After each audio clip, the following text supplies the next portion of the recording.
The Lord said to Moses and Aaron in the land of Egypt, "This month shall be for you the beginning of months. It shall be the first month of the year for you. Tell all the congregation of Israel that on the 10th day of this month every man shall take a lamb according to their fathers' houses, a lamb for a household. And if the household is too small for a lamb, then he and his nearest neighbor shall take according to the number of persons, according to what each can eat. You shall make your account for the lamb. Your lamb shall be without blemish, a male, a year old.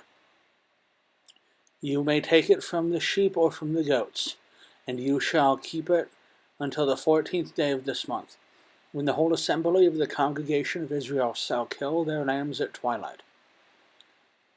Then they shall take some of the blood and put it on the 2 doorposts and the lintel of the houses in which they eat it. They shall eat the flesh that night, roasted on the fire, with unleavened bread and bitter herbs they shall eat it. Do not eat any of it raw or boiled in water, but roasted, its head with its legs and its inner parts.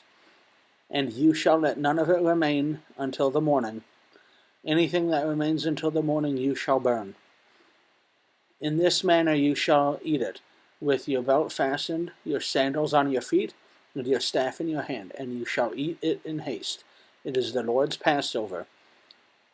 For I will pass through the land of Egypt that night, and I will strike all the firstborn in the land of Egypt, both man and beast, and on all the gods of Egypt I will execute judgments. I am the Lord. The blood shall be a sign for you on the houses where you are, and when I see the blood I will pass over you, and no plague will befall you to destroy you, when I strike the land of Egypt. This day shall be for you a memorial day, and you shall keep it as a feast to the Lord. Throughout your generations, as a statute forever, you shall keep it as a feast. 7 days you shall eat unleavened bread.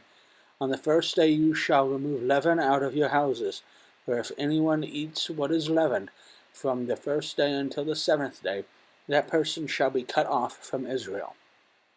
On the first day you shall hold a holy assembly, and on the 7th day a holy assembly. No work shall be done on those days, but when everyone needs to eat, that alone may be prepared by you. And you shall observe the feast of unleavened bread, for on this very day I brought your hosts out of the land of Egypt. Therefore you shall observe this day throughout your generations as a statute forever.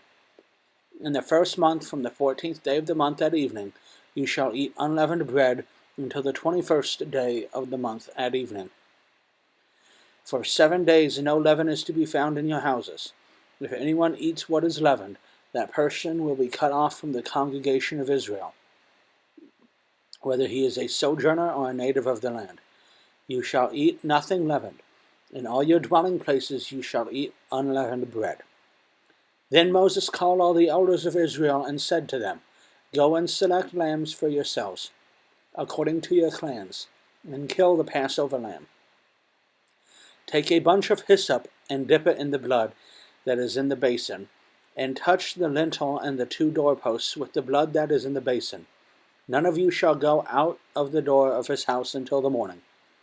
For the Lord will pass through to strike the Egyptians, and when he sees the blood on the lintel and the 2 doorposts, the Lord will pass over the door, and will not allow the destroyer to enter your house and strike you. You shall observe this rite as a statute for you and your sons forever.